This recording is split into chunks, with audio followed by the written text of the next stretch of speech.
يا لؤلؤا قد صان عفتها الخمار، بين السفور وبينك حجب الفخار.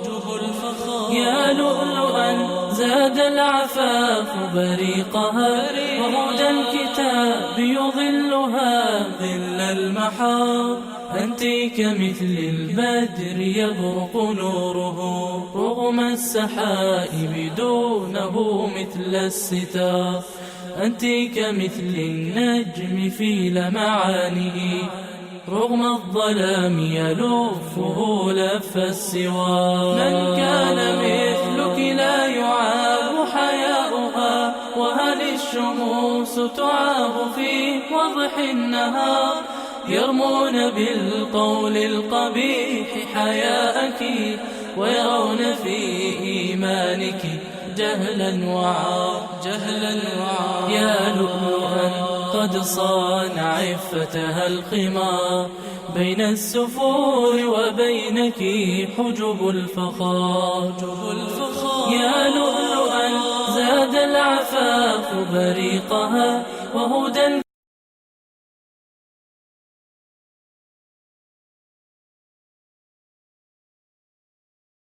Subhanallahu ayyama depewal nela don subadon fade jiabe to do darujayo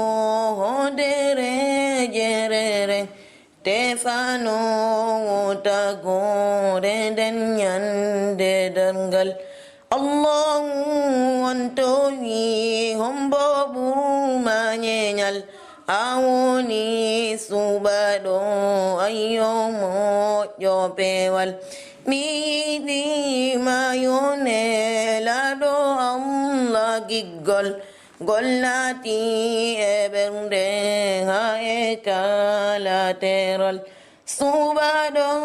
Allahu ayyoma depewal. Kafeera hande miɗo ronki fota nde ɗa artano lewra ko yeeyo won pese lan acci toon fiiɗi ɗiɗi o junne ɗi addora nadi waɗen film ɓay ko joni gayen ɗen darde pese.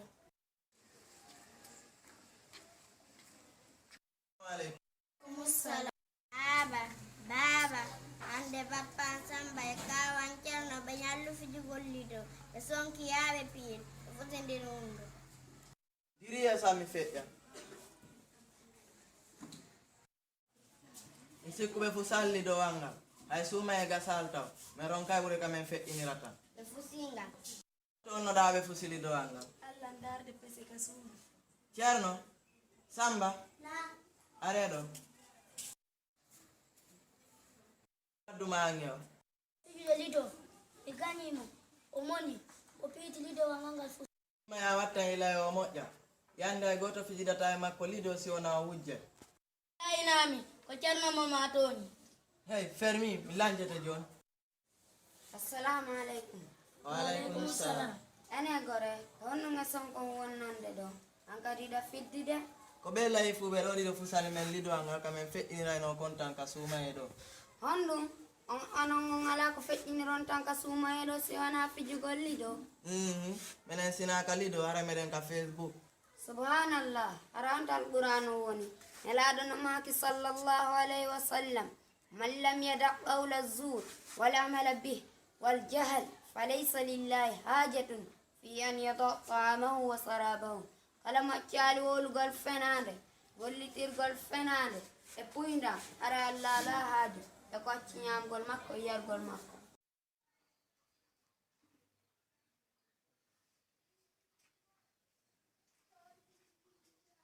Ahmadu Bobo imma waktu joni kon suba kon yewti enande wata juulude fi honnum a wata juulude jangol ngol no tiiɗi mi salliki ke nawnaranden ɓeydoto waloɗanda allah on yafatuma allah on ko tiiɗuɗo yurmede waloɗa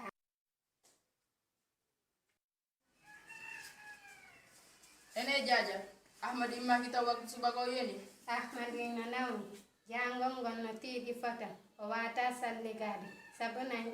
tiiɗinayi nawnare makko nden ko ɗum waɗi min yo waaloɗano Allah won yafatama. Subhanallah yonene Ahmad. Ko gonga Allah won ko yurmeteɗo gafranowo. No jeeya yurmede makko ni o sarinani Ahmadu e kala ɓe wonɓe haali makko nde ɓe tamoto ha ɓe wawa tottugol julde nden ka waktu mayre. kono tamamu ye woni wosindiyan Allah. Ko gonga tamamu ye woni wosindiyan Allah. Ma o ndiyan no woodi kono wata dan gollitirde sabu nawnaade ko heɓi mo ma fandugol dan ka setagol jende Allahu towɗon no daali aya yewtayɗo fi salliki ba'da a'udhu billahi minash shaitanir rajim wa in kuntum marda aw ala safarin aw jaa ahadun minkum min al-kha'iti aw lamastumun nisaa falam tajidu ma'an fatayammamu sa'idan tayyiban famsahu biwujuhikum wa aydiyakum min. Subhanallah, ala ko ɓuri newade kaɗo diina, ala ko ɓuri newade faamu e ganda. Yo Allah ɓeydan en faamu e ganda wata mo wersino jangugol e jannugol fayɓe mum men kaɗo diina. Ahmadu ɗon ɗo wawata salligade ko gonga sabu tiɗugol jangugol kono nelaɗo sallllahu alayhi wa sallam no sar'inani kala mo wawata salligagol tamagol ka hayfinangol mo ɓe maaki ju'ilat liyal ardu masjidan wa tahuran armen ngendi leydi laamuɗi ɗa mi hollama no tamorte.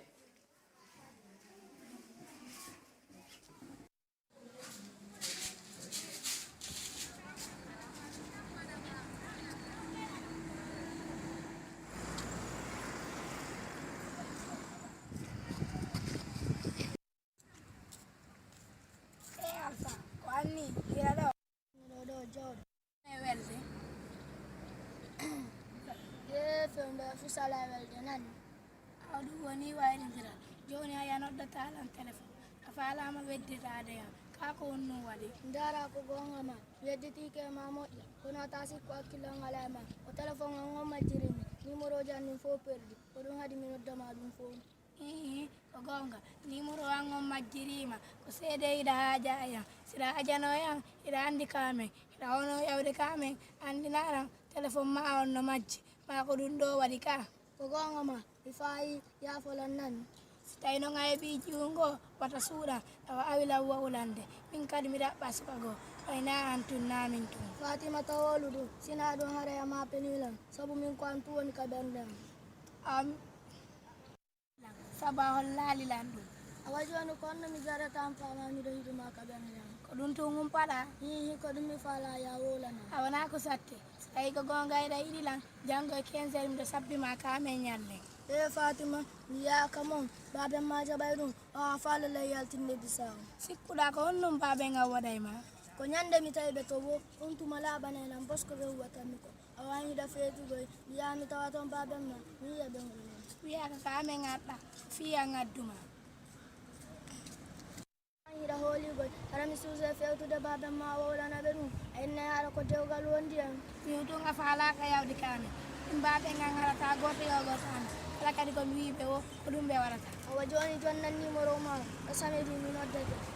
awa ɗettu numéro o 540 30 20 a ɗetti ok e samedi mi noddete awata tun a ronku yawde harayla sabbima a nani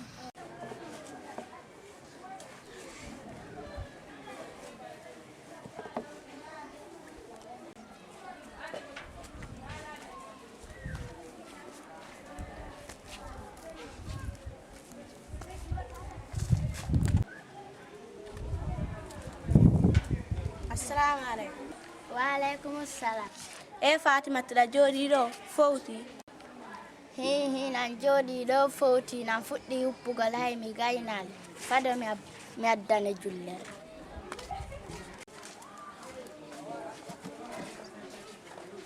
woni ko jullere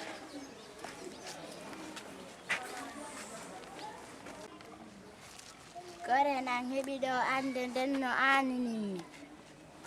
honnunge ande min modi a yiɗalam o hirata kam so iwti ko golle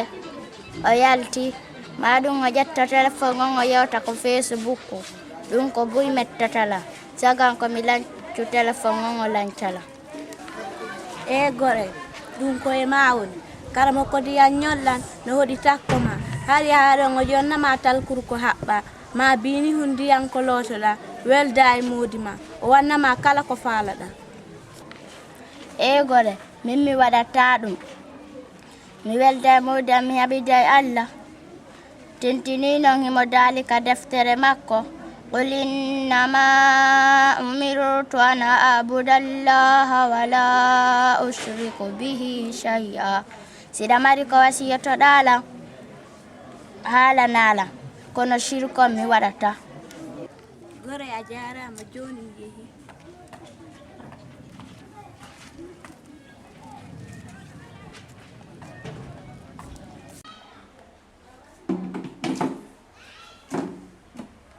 Seba ko nonnudi Fatumata Kombo Jumba ina minulima aray nongo woɗɗa ko honno Fatumata wawi yaltude ko nder suudu ga leere nde o faala hara on anda kaweehi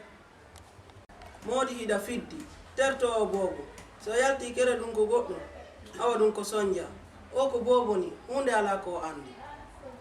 awa mi fanki ɓiɗɗo debbo mo duuɓi 14 ko wi'aton ko boobo wakkile fota si tawi ɗum ɗo ko needi ndin ni yonda en si Allah jaɓi sina ɗum ko ɓiɗɗo debbo ni kala ko yaata yo wayno siyo yaha ɓay andantako yaadu ndun sintuna ɓorali wondu addoray ko fi honɗum yo Allah dandu goɗɗum wadde hara hiɗa andi ka jokkitira kono ko si tawi on tigi wayninoma no yaade nokkel kaari awa si tawi on gerdiri ni haray on aaninila sabu ɗum ɗo ko firtata on eɓɓala wallitade fiiɓe fayɓe hey ko am jentimi yewte a yiɓe fayɓe iɗen fota e ɓe Allah hino sutimi ɗo eti fii maɓɓe kaw woni ko dullaninmi ɓay kala ngal wottiri falliri gaynata fiima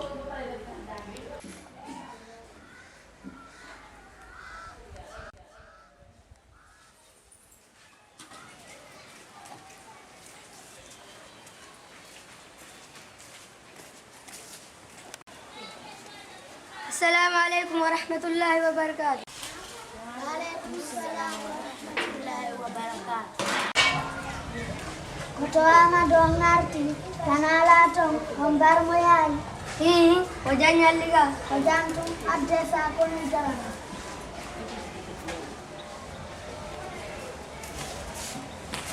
Baik benjang kono.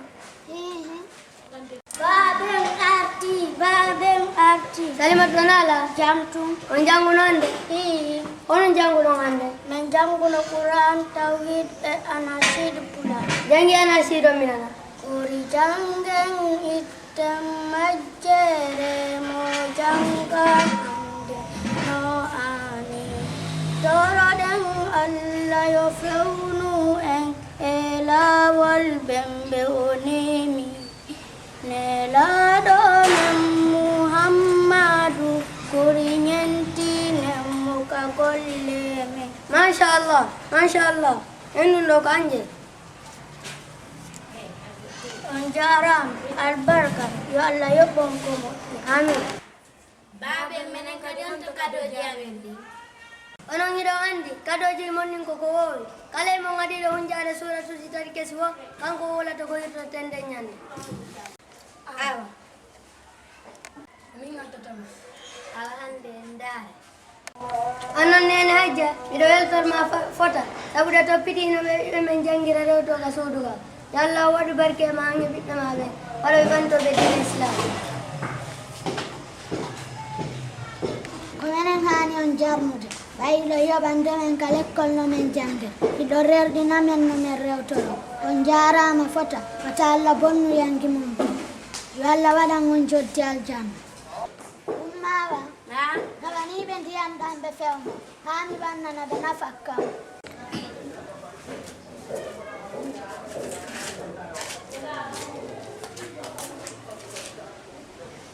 Dari babe ngandu sodanimi téléphone ko ɓe fubbora ka internet mi yewtida e goreɓe am ɓen ka Facebook bimbi e kikiɗe jemma e ñalorma min passe mankata ka téléphone toujours lan connecti ɗumane nodduɗa womi noddu mo laɓa few tappani en ɗo riyana on dare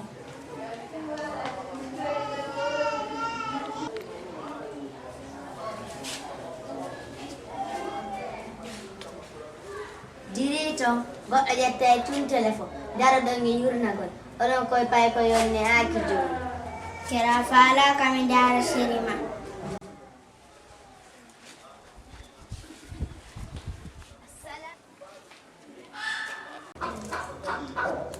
assalamu aleykum way gore ça va no marsude woɗo ka julde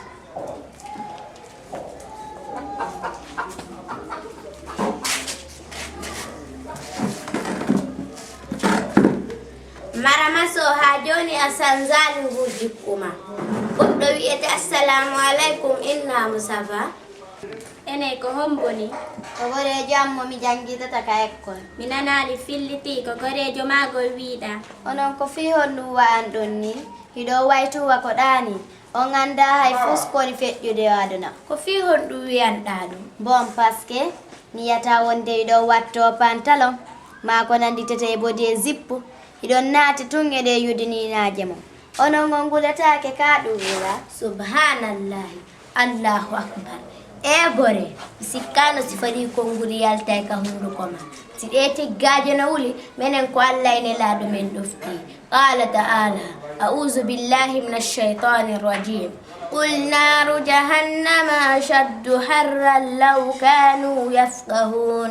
andadi ko wattiɗa hara ko ɗi won conci sonnajo julɗo a anda fewdo ɗo ko ɗi ƴawi minen fewdo ɗo kala ko Beyoncé watti wo ko ɗum min wattoto gore mi wajoma sa jaɓi acca bodi e pantalon wana colcima anditu ko a sonnajo julɗo nduɓanduma suuma ñentinajo jikku e dina wata jasin hoorema Beyoncé ɗimmomum hani yiltade tawtama sabu ko an ɓuri teddude si a ɗoftike joomima ni laaɗo sallallahu alayhi wa sallam no maaki e hadis selluɗo simfani min ahli nnari lam arahuma qawmun ma'ahum siyatun ka aznabil baqar yadribuna biha nnasa wa nisa'un kasiyatun ariyatun mumilatun ma'ilat ru'usuhunna ka asnimatil bukhtil ma'ila la yadkhulna aljannata wa la yajidna rihaha wa inna rihaha la yujad min masirati kaza wa kaza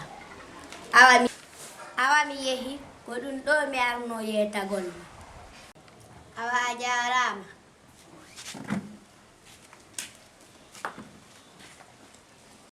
ko ange sifa ɓe jokkodirta hiɗa jogi goreɓe few sa hiyi o e yudininare makko no hucciti a sikka e suududu ñappaka duuɓi ɗiɗi anda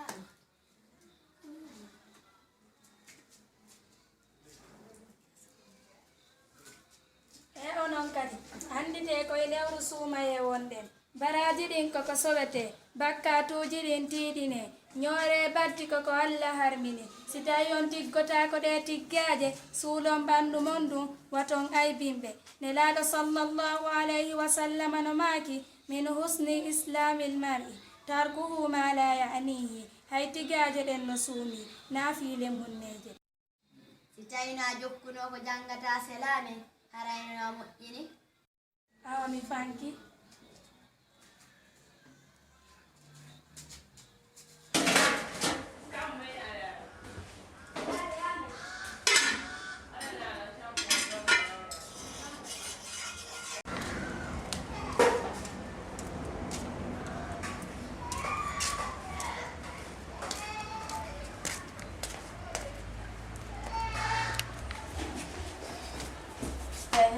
ene Fatima ko honto yawnoɗa bi iwɗa ɗo na a woncutu suudu ndu na lawƴumiranji ɗi na a jogoy hay fus ala ko waɗɗa a ɓiɗɗo debbo photo woni wetata ƴetta buroygol na fi golle ɗen ka nder suudu ga a wasi yarali woncutuɗa suudu ndun heña lawɓuɗa miranji ɗin en huwodira joni ko kani simmayali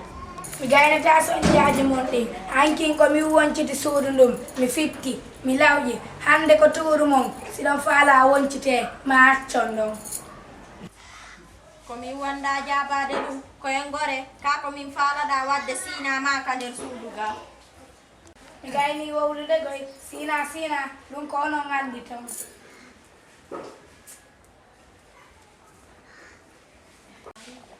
ene Fatima a feta woni ko non la jabade anginene kon gore ka ko no nanguma min do tertoɗalam tun kere ko ammi woni e wowlande kasibi jaabi ke ɗum ko goɗɗum ñanim nantiɗa jaabo nene kom nanɗa wolɗo ko fusa hundugo mako ɗum no mettam ma hon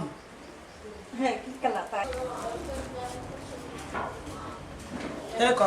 fiyonnu memandama kakange iwi a wara fillanake siɗa wawi newde acca a heɓa mi sikkano nani ko mako ɗon ko kono mo wata darade o jaabo nene e sam ɗum e ƴeyan hatta waɗon ko fallowo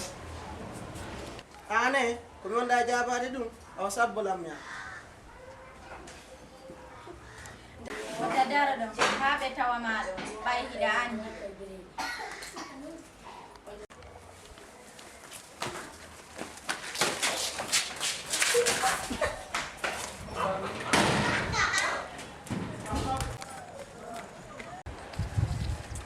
a dartono mi tawi ɗon ɓay ka gorko babba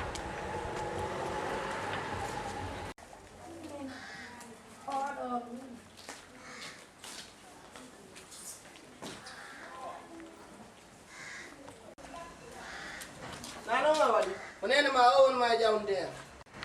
o hay fus ala ko waɗi onon no Fatumata woniri ni ka nder suudu ga no hawrani on honno o yalta e nde o faala o arta nde o faala o wowlata min kadi simi wowli o faale lan sokkude kaɗure ko ɗum ɗo faala ɗo yanirde e Moussa na fussi wona ɗum hey ko Fatima feeta so soppama e ɗuure a wonde son jaa ha ɓurti mi wima ya tertomo a jaɓani kono jokku min mi wawatamo tertade ko Allah luɓilanmo so waɗi ko hana kon mi wowlanaymo so jaɓali mi tippa e makko ɓay on ha jaka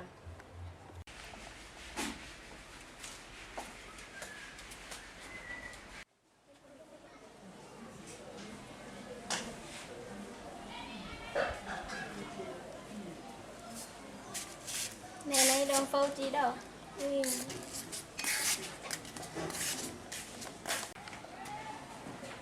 Hasanatu Na. na kan gillera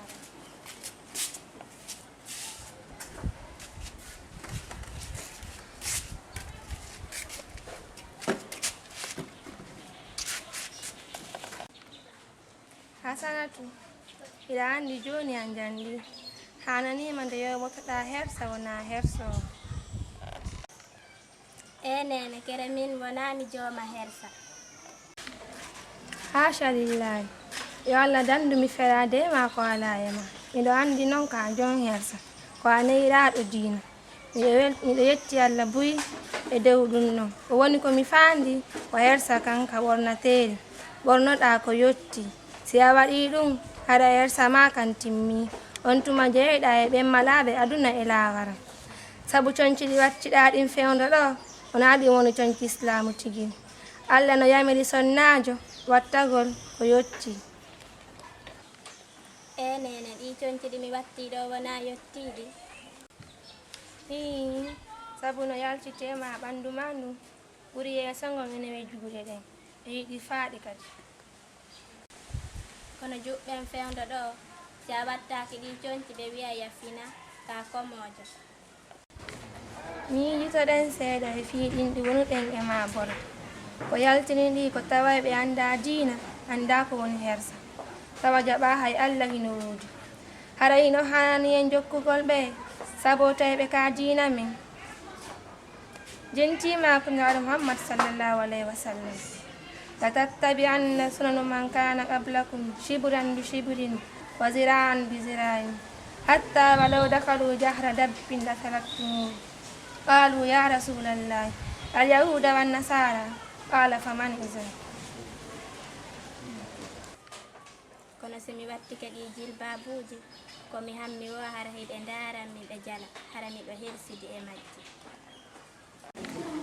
Islam on yonima yoni kala julɗo ko gungira sabu noon andu koye gonga wonuɗa si tawi a jokki yimɓe ɓen a certi ko yamirore Allah ndin enulaɗo makko on haɗa yino ko Allah daali kon auju billahi minash shaitani rajim wa in tuti aksara man fil ardi yudilluka an sabilillah in yattabi'una illa zanna wa in hum illa yakhrusun anda non kadi Allah sakkam to gomɗinɓe jaɓi sariya makko on. Allah hiɗa kala jam fotoɗo ɗuɗuɗo yeddugol. Si tawi a ala e ɗaɓɓude ko waɗata ko si wona welay Allah on haray wata haaje sabu tawi ɓe jala. Sabu Allah no wiɓe أعوذ بالله من الشيطان الرجيم إن الذين أجرموا كانوا من الذين آمنوا يضحكون وإذا مروا بهم يتغامزون وإذا انقلبوا إلى أهلهم انقلبوا فكين وإذا رأوهم قالوا إن هؤلاء لضالون وما أرسلوا عليهم حافظين فاليوم الذين آمنوا من الكفار يضحكون على الأرائك ينظرون هل ثوب الكفار ما كانوا يفعلون. nene mi nani mi ƴettay ɗi jonti kono wona joni ha imanan wontiɗa sabu miɗo huli ƴettugol ɗi hande jango mi itta. ɓiɗɗo an jiwo labaɗo wota nen no tubugo rutto ɓawde anduɗa afalji sabu mayde ko juhay ɗum mayde anda paykun anda jano anda nawnuɗo ma selluɗum ko jelo wimi tuubay jango ɓe maya e nder jemmon bimbita waali ɓe wota saati tuubu ruttoɗa ɗon wayde nden arandem. alhamdulillahi mi yetti Allah e dow kaɗo dina islam yo Allah on yoɓo on moƴƴere sabu ko moƴƴi tun yamirɗollam mi jaɓi mi ƴettay ɗi conci mi ɗofto yamirore Allahu nden on jarama fota yo Allah on ɓoyno on ko aduna ɗo e dow ɗoftare. eyo jiwan ko ni mi tanƴinonnoma joni yaw jokka golle ma.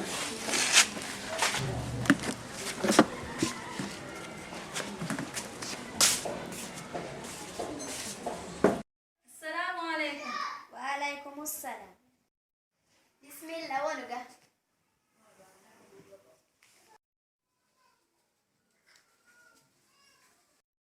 Goray haray ko min woni ko hewti kamonga haray ko jam wonatana Yo Allah waɗu jam sabu ko jam on yela. ko ɓay ko enen woni ko immodi ko enen fuɗɗodi lekkol layen hewtiɗo ko mi yiɗani hoore hanko ko ɗum mi yiɗantama kala ko mi andi simi waɗiɗon raylam yiɗata yiwde hiɗa waɗa ɗum mi fanka ko ma mi yewtama ko adi kon ko finde ɓornande ma nde yaada islam sabu hiɗa andi islam on no yamiri sonnajo yo suudu ɓandu makko ɗum hara wattaki jonki ɓanginayɗi tere makko ɗe allahu on no daali wala tabarrajna tabarruja aljahiliyati ula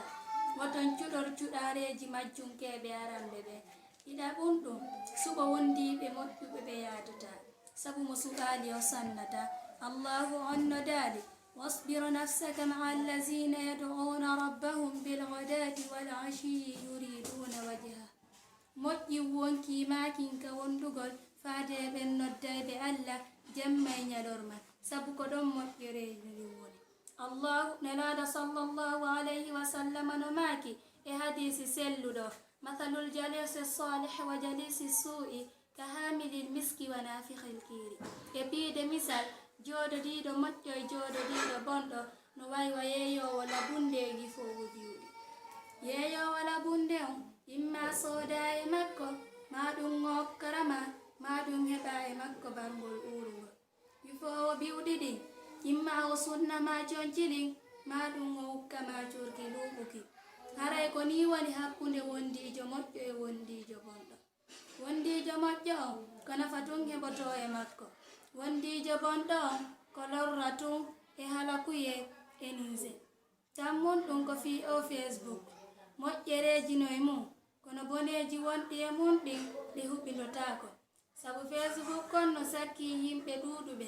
jangugol alqur'anare nde e tottugol wakutuji farlaji ɗin ka wakutu macce naafi jantagol inde Allah allahu on no daali waman arada an zikri fa inna lahu maishatan danka wa nahsuruhu yawma alqiyamati a'ma. Gore a jarama ko woni tummin ino woodi ko ani nimmi fewndo ɗo sabu ko mami fija mi feƴƴina tan siɗa wawi wajade a nawray ka juulirde awa mi yehi jarama.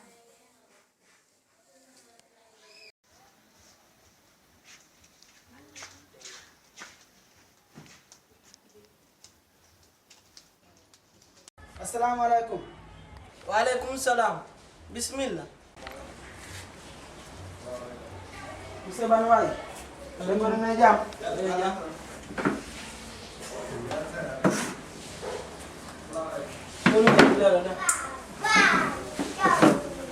Monsieur Banwai, bengo na jam. Ah, mede na jam. Alhamdulillah. Ano letom e wura na wadi. Bada yetti Allah buy. Monsieur Bay don fawti do. Bari mi fawtaaki nani. Sonja wowa mum.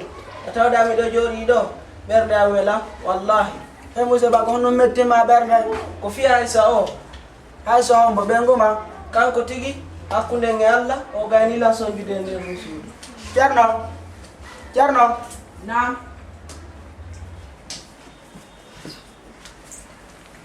Dona dino yima ma yami takko ba mi gaga salon. Yo tawan do. Nene, muraddude noddude wontoɓe ko salon.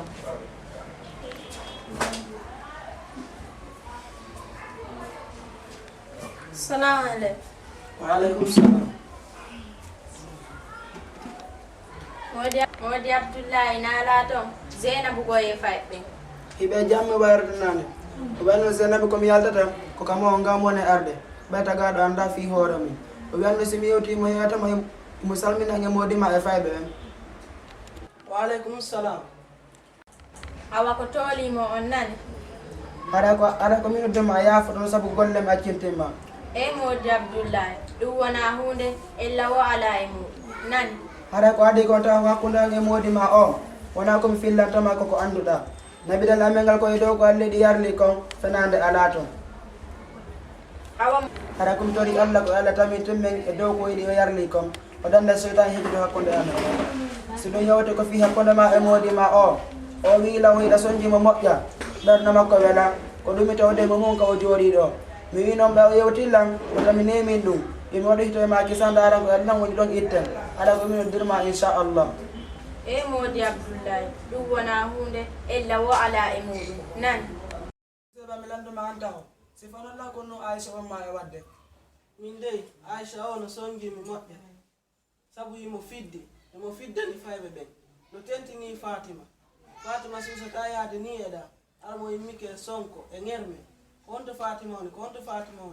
ƴera ko yo luttu ufagol nder ndu suudu tun ara o yata hay nokko eno no mi landama ko Fatima mi yatata ko fof o waytuma ma o waynodir makko ƴeran hiɗa mari feere ɗum kala ko pay kumma yata ko ma o waynoma ko hani ko ndey kala ko pay kumma yata ɗo waynoma himo yaade ɗo anda ko woni e yaade so tawi kako wani yahude ma hiɗam ɗon lawo dandu goɗɗum wadde har hiɗa ande ko jokkitira min ɗum woni pay ko woni mawɗo min de wayno ɓe ngam komi yalta ko kam mo ngam woni arde ɓay wela fi Aisha no modima soforini kono woniri kono woniri min noon mi sikkuno ko wallitagol ɓe mi wonno ɓay yimɓe si wondi ko ɓe wallidir ko kamɓe woni ala wadde ko ɓe hani ko waɗi ɗum hiɓe accidilan e ɓe fayɓe min e ɓe fayɓe ko kamɓe woni ko Allah halfini fiyame ko kamɓe woni ko Allah hollandi toye to fiyame ñande dargal ko kamɓe woni ko Allah halfini Allahu subhanahu wa ta'ala hino dalika deftere makko teddunde bada a'udhu billahi minash shaitanir rajim ya ayyuhalladhina amanu qu anfusakum wa ahlikum nara o aya qur'ana ɗo no holliri ko kamɓe woni ko halfina ɓe guure maɓɓe ɗin ɗum ko suudu ndun Allahu subhanahu wa ta'ala woni ko halfini ɓe seede ɗum nelaɗo men Muhammad sallallahu alayhi wa sallam hiɓe maki almar'atu rabbatul bayt o sonnajo woni ko ne'ata suudu ndu ko ɗum waɗi simi hiɗa Fatima yaha nokkugo ko ɓe anda mami anda ko kalifu mo Allah subhanahu wa ta'ala landolan ñande dargal ko honno mi dankorno suudu modi andu simi jippuno suudu ndu mi hetta enen ñande yo Allah dandu kala sonnajo ɗum ɗo woni wayno sonjuma imo sonjimi moƴƴa imo fiddi trop Aisha joni yaafo yaha continue a golle maɗen a jarama fotti noon mi weltanike ma Musa Ba ene a feytoni ka ko honɗum nanguma an ko sonnajo mo fof yeeli heɓugol sifa mum ka nder suudu mum tawata an ko Allah heɗe sifa o ruka num ka leydi wiya himo fiddi imo wonde sonja imo ronkima minuma law kon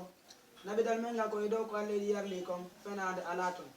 aw si a gara lange ɓe ngoma famoni ɗon haɗa mi ala haaju e ma ta heɓo haaju em min noon mi yeehi taw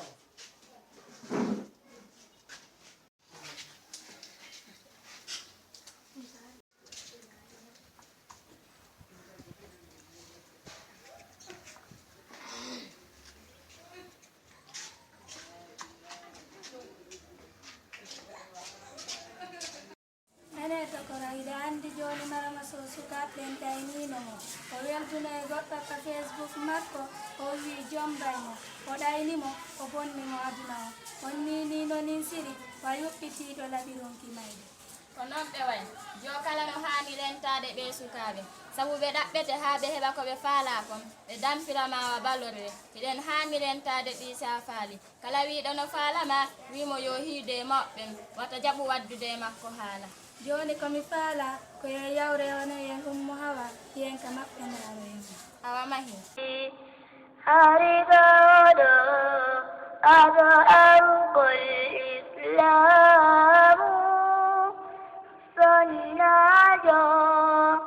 ino yaydati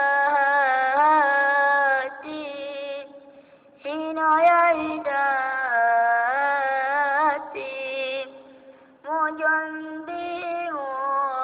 wattamo jasuɗa oronata si surroyɓe arti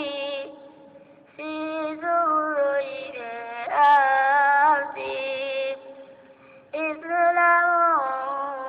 arigandi simakwa o tawnimo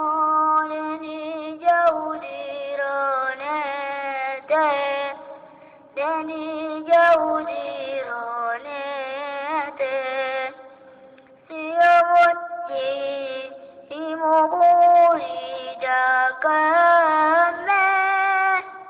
di adulane di gorko falete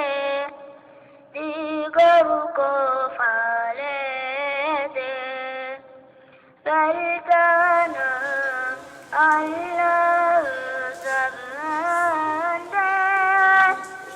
aqwaji madimbu aeti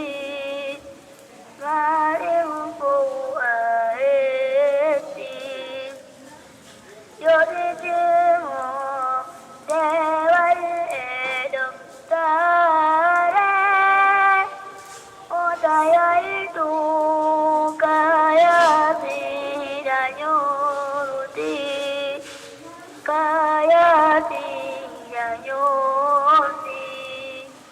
syaitane kobanyo mai mujoki odainete atau tadelete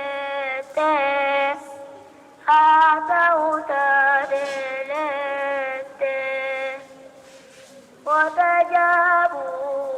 oganyo mapolama wakilo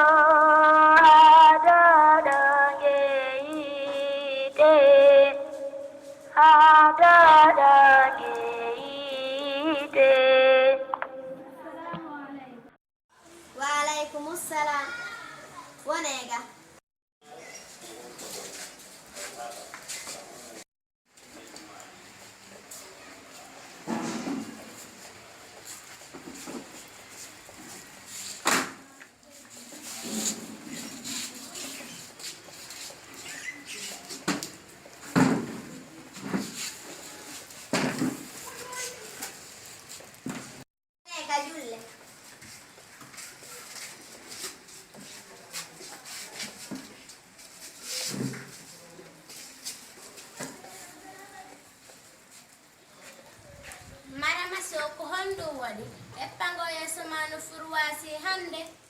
Hihi,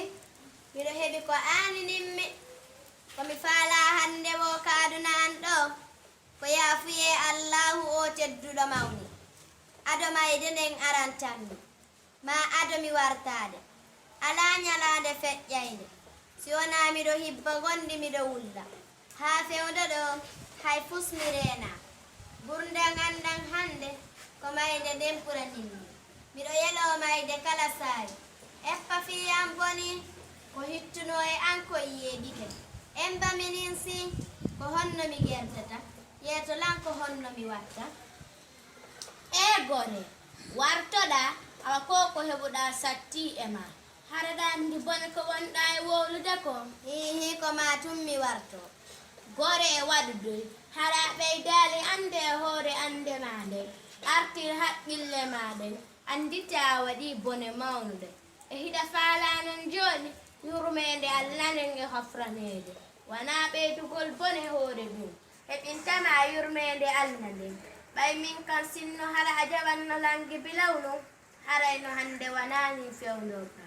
ɓe wi'ay ndiyan si hibbiɗan nokkotako ko waɗɗa ko nga waɗi ha gasi min komi wi'atama ko ya yacco tuubude jokkadewal aɗa hewtude ñande nde fatutoɗa ɓe naade e kaburu ka baaba ala siɗa bonni ko ɗon taho letteteɗa ɗuɗɗin du'a e julde jemma toroɗa allahu yaafuyo harama so joni min yehi min harmo darugol awa on